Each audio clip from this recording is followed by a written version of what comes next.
Hola chicas, hola chicos, bienvenidos a un nuevo vídeo en el que os voy a contar muy brevemente todo lo que necesitáis saber sobre álgebra. ¡Vamos a ello! En este vídeo vamos a dividir la parte de álgebra en tres subgrupos: matrices, determinantes y sistemas de ecuaciones lineales. Vamos con el primero de ellos, matrices. Con respecto a la suma y a la resta no hay complicaciones. Para sumar y restar matrices, estas deben tener la misma dimensión y sumaremos y restaremos el mismo elemento que ocupe la misma posición en las matrices que estén operando. La dificultad viene a la hora de multiplicar. Para que las matrices se puedan multiplicar entre ellas, tienen que tener, la primera de ellas tiene que tener las mismas columnas que la segunda filas. Es decir, las columnas de la primera tienen que coincidir con las filas de la segunda. Por esta razón, la mayoría de las veces, el producto de matrices no es conmutativo. Por lo tanto, si por ejemplo tenemos una matriz de dimensión 2×3 y una de dimensión 3×2, nos quedaremos, la matriz resultante será las filas de la primera y las columnas de la segunda. Y necesariamente, tal y como comentábamos, las columnas deben ser iguales a las filas. Y por lo tanto nos quedará una matriz 2×2, en las que el primer miembro lo que haremos será multiplicar la primera fila con la primera columna. E iremos A por M más B por O más C por Q. Este será el primer elemento. Para el segundo elemento, la segunda columna y la primera fila. A por N más B por P más C por R. Y así también con los de la segunda fila. Primero, segunda fila, primera columna, que vais viendo las multiplicaciones y vamos sumando. Y luego, segunda fila, segunda columna para el elemento A22 de la matriz producto. Vamos ahora con las propiedades. Sabemos que por lo general A por B va a ser distinto de B por A. La principal razón es esta, pero es que el papel que toman las filas y las columnas en el producto es tan distinto que incluso aun siendo de la misma dimensión, normalmente no son permutables. También sabemos que A, la matriz A por la matriz I, que es identidad, va a ser igual a I por A, es decir, que en este caso sí hay conmutatividad, y va a ser igual a la matriz A. También conocemos la matriz inversa. La matriz inversa por A o A por su matriz inversa, es decir, que también son permutables, será igual a la identidad.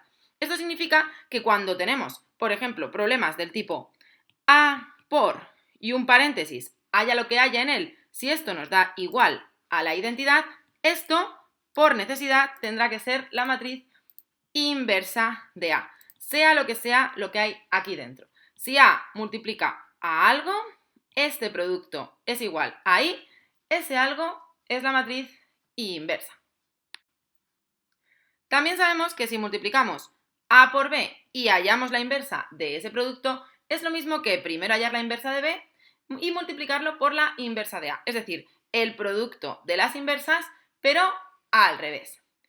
También conocemos las traspuestas, las matrices traspuestas, que sabéis que una matriz traspuesta de otra es cambiar las filas por columnas. Y si transponemos una matriz traspuesta, obtenemos la matriz inicial. En la suma de matrices, si tenemos una suma de matrices y la transponemos, es lo mismo que primero transponer las dos matrices individualmente y luego sumarlas. Y por último, en el producto de matrices traspuestas, si tenemos un producto y luego lo transponemos, es lo mismo que transponer previamente las dos matrices y multiplicarlas en orden inverso. Para resolver ecuaciones y sistemas matriciales debemos recordar que debemos despejar utilizando las propiedades y resolver. Por lo tanto, si por ejemplo tenemos algo como una matriz A por otra matriz X incógnita igual a B, para eliminar A del primer miembro, lo que queremos hacer es multiplicar por A menos 1 al ladito de A, para que esto dos juntos nos dé la matriz identidad. Pues si he multiplicado por este lado por la matriz inversa, multiplicaré en el otro lado por la matriz inversa, en el mismo lado, ya que tengo que hacer la misma operación a ambos miembros de la igualdad, de la ecuación. Si aquí yo tuviese un paréntesis que tuviese, por ejemplo, B menos C, efectivamente la inversa de A multiplicará a todo lo que haya en este lado del igual. Y luego, por supuesto, no dejaremos de tener en cuenta todo el resto de propiedades. Como os decía antes, debemos tener en cuenta que si A multiplica a algo, sea lo que sea ese algo, y es igual a la identidad, ese algo siempre será la matriz inversa. Recordadlo porque es un truco muy útil. Para calcular la matriz inversa, lo primero que debemos saber es que el determinante de la matriz será distinto de 0, pero todavía no estamos con determinantes. A eso vamos luego.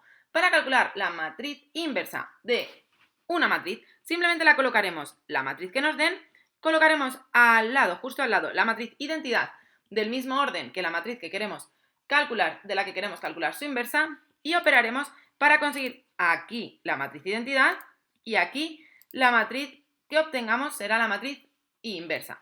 Fijaos que vamos a ir haciendo transformaciones para conseguir convertir todo esto en la matriz identidad. Y esas transformaciones serán las transformaciones elementales, que sabéis que podemos cambiar filas y columnas, podemos también restarle la combinación de filas y columnas a otras matrices, podemos multiplicar por un número, y todas esas alteraciones se llaman transformaciones elementales con las que obtenemos matrices equivalentes. Pero cuidado, lo diré en determinantes. La matriz que obtenemos con esos cambios es equivalente, pero su determinante no, su determinante sufre alteraciones. Luego las vemos. Vamos ahora con el rango de una matriz. Para calcular el rango de una matriz, es decir, el número de filas linealmente independientes, lo que haremos será operar de manera que obtengamos por debajo de la diagonal principal todo ceros. El rango será todas las filas distintas de filas nulas que tengamos. Por ejemplo, en el ejemplo que he puesto yo aquí, toda la última fila se me eliminaría, por lo tanto tendría rango 2. Si al operar, una vez obtenemos ceros en este triangulito de aquí, se me van 2 filas, pues tendría rango 1. Y así sucesivamente. Esto es todo lo que necesitamos saber de matrices y, por supuesto, mucha práctica. Vamos ahora con el apartado de determinantes. Para calcular los determinantes, por ejemplo, de orden 2, sabéis que multiplicaremos la diagonal principal y le restaremos el producto de sus elementos de la otra diagonal. Para calcular determinantes de orden 3, sin meternos en adjuntos que veremos más adelante, podemos utilizar la regla de Sarrus. En la regla de Sarrus vamos a sumar primero los productos de la composición verde y vamos a restarle los productos de la composición naranja, que son justamente sus opuestos. Esto también lo podréis hacer de la siguiente manera. Colocáis debajo de la última fila las dos primeras, de nuevo, los mismos elementos, y efectuáis los productos, que es exactamente lo mismo que hacer Sarrus. Efectuáis el producto de esto más este producto y más este producto. Y le restáis este producto y este producto. Y si lo comprobáis, da exactamente lo mismo. Cada uno debe utilizar el método con el que se sienta más cómodo. Vamos ahora con las propiedades de los determinantes, que son muy importantes para poder convertir determinantes muy complicados de calcular en determinantes mucho más fáciles de calcular. El determinante de una matriz es igual al determinante de su traspuesta. El determinante de un producto de matrices es igual al producto de los determinantes de las matrices. El determinante de una matriz en la que toda una fila son ceros es 0. Si por el contrario lo que tenemos es una matriz, un determinante de una matriz cualquiera, este determinante va a ser igual al determinante de esa misma matriz en la que una columna o una fila, es decir, una línea del determinante, ha sufrido ciertos cambios. Y estos cambios pueden ser que le sumamos o restamos combinación lineal de otras filas o columnas. ¡Cuidado! La columna o la fila que cambiamos no la multiplicamos por ningún número, sino que le sumamos multiplicaciones de números por otras filas o columnas. Este detalle es muy importante. Tenemos la columna exactamente la que cambiamos igual, pero le hemos sumado otra de las columnas por un número. Esta mismo sirve para filas. Recuerdo de nuevo e insisto en que la columna o la fila que cambiamos no la multiplicamos por ningún número. Solamente será igual el determinante si lo que hacemos es sumar combinaciones de otras líneas, ya sean columnas o filas. Otra propiedad de los determinantes es si tenemos el determinante de una matriz, si invertimos el orden de sus filas, es decir, por ejemplo, fijaos que ahora aquí hemos cambiado la fila 1 con la fila 2. Es decir, si invertimos el orden de dos filas o dos columnas, el determinante cambia de signo. Esto se traduce en lo siguiente.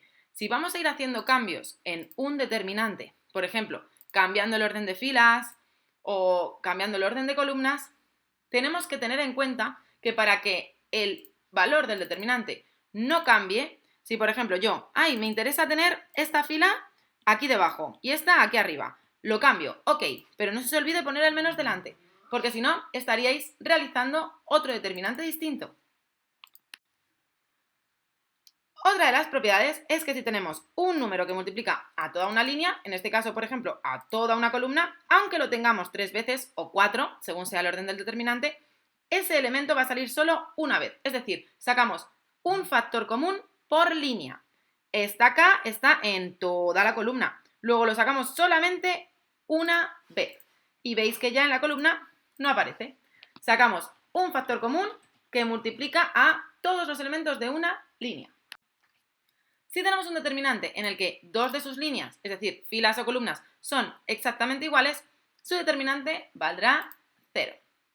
Otra de las características de los determinantes es que si tenemos un determinante en la que una de sus líneas, en este caso una columna, es una composición de una suma o resta de varios elementos, podemos dividirlo en dos determinantes en los que en el primero tenemos el primer sumando y en el segundo elemento el resto de columnas o filas permanecen inalteradas, pero la columna de los sumandos en esta ocasión sería el segundo sumando. ¿Veis que simplemente lo que hacemos es primero coger estas tres y luego coger las dos primeras exactamente iguales y la última?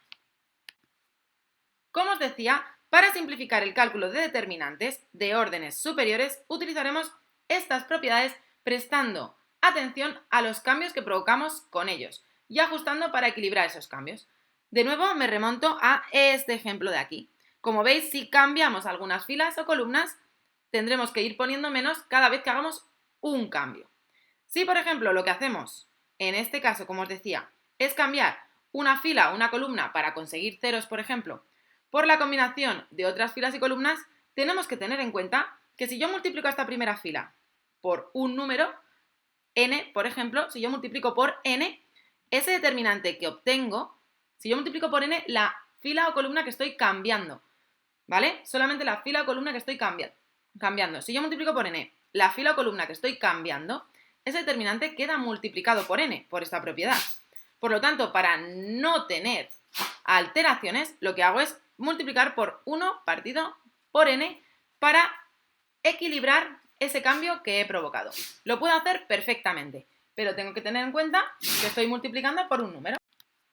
Por lo tanto, para que quede esto bien claro, si yo, por ejemplo, para hacer 0 en una fila, lo que hago es multiplicar 3 veces esa fila y le resto la fila 2, como estoy multiplicando la fila que estoy cambiando, si yo multiplico por 3, el determinante tendrá que ir precedido de 1 partido por 3, porque estoy alterando el valor del determinante.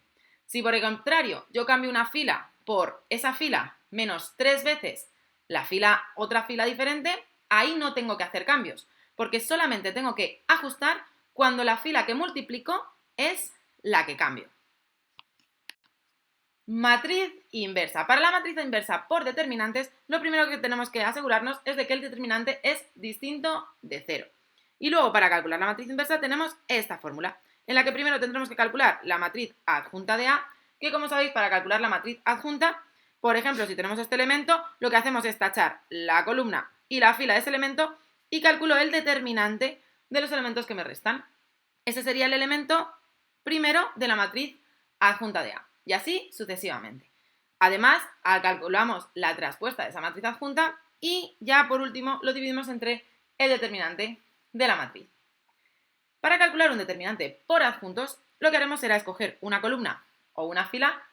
Lo más inteligente es escoger la línea que tenga más ceros y lo que haremos será ir cogiendo cada uno de estos elementos, tachando la columna y la fila de cada elemento e iremos multiplicando cada elemento por el determinante que resulta de haber eliminado esa fila y esa columna, precedido de menos 1 elevado a la columna y fila a la suma de la fila y la columna de ese elemento. En este caso, este elemento, la A, era el elemento A11, fila 1, columna 1. Luego menos 1 queda elevado a 1 más 1, por A y por el determinante que queda de haber eliminado columna y fila. Si queremos hacer el de D, pues tachamos fila y columna, nos queda el determinante BCHI, como veis aquí, y multiplicamos por D. Y al mismo tiempo multiplicamos por menos 1, esta vez elevado a 2 más 1, es decir, 3. Y por último, si queremos calcular el de G, tacharemos la columna, la fila y tendremos BCEF multiplicado por G y al mismo tiempo por menos 1 elevado a 3 más 1, porque es este elemento ocupa la posición A3, 1.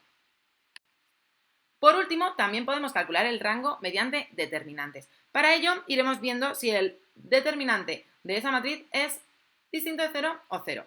En una matriz de orden 3, por ejemplo, si el determinante nos da distinto de 0, ya no seguimos. El rango es 3. Si por el contrario ese determinante nos da 0, tendremos que ir calculando menores de orden menor que 3, es decir, iremos cogiendo los determinantes de orden 2 que están dentro de esta matriz, de este determinante, e iremos comprobando si nos dan 0 o distinto de 0. En cuanto uno de esos menores nos dé distinto de 0, ya lo tenemos. El rango de esa matriz es 2. Si todos esos menores, tenemos que comprobar todos, nos dan iguales a 0, el rango será 1. Vamos con el último apartado de este vídeo de Álgebra Express, sistemas. Lo primero que debemos saber es que si tenemos sistemas, tenemos tres tipos de sistemas. Sistema compatible determinado, que tendrá una única solución. Sistema compatible indeterminado, que tiene infinitas soluciones.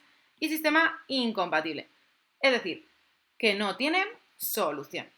Un sistema va a tener, por ejemplo, con tres incógnitas, una pinta parecida a esta. Y lo primero que tenemos que saber es identificar la matriz de coeficientes y la matriz ampliada. La matriz de coeficientes, en este caso, sería la matriz compuesta por ABC, EFG y JK. Y la matriz ampliada sería esta misma, pero en la que tendríamos DH y L como una columna añadida, tal y como tenéis aquí. La matriz A y la matriz A ampliada. Para resolver un sistema mediante el método de Gauss, vamos a ir operando tal y como hacíamos en el apartado de matrices para obtener ceros por debajo de la diagonal principal. Una vez tenemos ceros por debajo de la diagonal principal, ya podemos determinar qué tipo de sistema tenemos. Si, por ejemplo, en estas dos posiciones nos quedan dos números, n y m representan números reales, dos números reales, tenemos un sistema compatible determinado. Simplemente despejaríamos la z, resolveríamos y con el valor de z sustituiríamos en la ecuación anterior, tendríamos ya el valor de y con el valor de y y z sustituiríamos en la primera ecuación para averiguar el valor de x. Si por el contrario lo que tenemos en estas posiciones son dos ceros, tendremos un sistema compatible indeterminado. En este caso, lo que significa es que tenemos menos ecuaciones que incógnitas. Por lo tanto, vamos a tener infinitas soluciones y vamos a necesitar utilizar una de esas incógnitas como parámetro. Por ejemplo, siempre llamaremos a la z, por ejemplo, t o lambda, o el parámetro que vosotros y vosotras prefiráis. Diremos que la z o la x o la y, lo que prefiráis, es un parámetro y hallaremos el valor de las otras dos incógnitas en función de esta a la que hemos nombrado como un parámetro. Si por el contrario lo que tenemos aquí es un 0 y en este otro lado un número real, esto será un sistema incompatible. ¿Por qué sucede esto? Pues porque esto lo que significa es que en la última ecuación lo que tendríamos es 0z igual, por ejemplo, a 3. Y esto es mentira, ya que 0 por cualquier número no puede ser un número distinto de 0. Para resolver sistemas de ecuaciones también podemos utilizar el método de Cramer. Con el método de Cramer lo primero que tenemos que tener en cuenta es que es un método muy útil para resolver sistemas compatibles determinados, ya tengan parámetros o no, porque chicas y chicos, a veces podemos tener un sistema compatible determinado en función de un parámetro, si los coeficientes o en los términos independientes tiene algún parámetro. Y no nos asustamos, lo resolvemos en función del parámetro. Pero sí es muy importante que el determinante sea distinto de 0. puesto que no podemos dividir entre 0. Si el determinante de la matriz de coeficientes es distinto de 0, entonces podremos resolverlo por Cramer. ¿Y qué iremos haciendo? Pues iremos sustituyendo para la x la columna de los coeficientes de la x por la columna de los términos independientes. Para la y, lo mismo. Sustituiremos la columna de la y por la columna de los términos independientes, calcularemos este determinante y lo dividiremos entre el determinante de la matriz de coeficientes.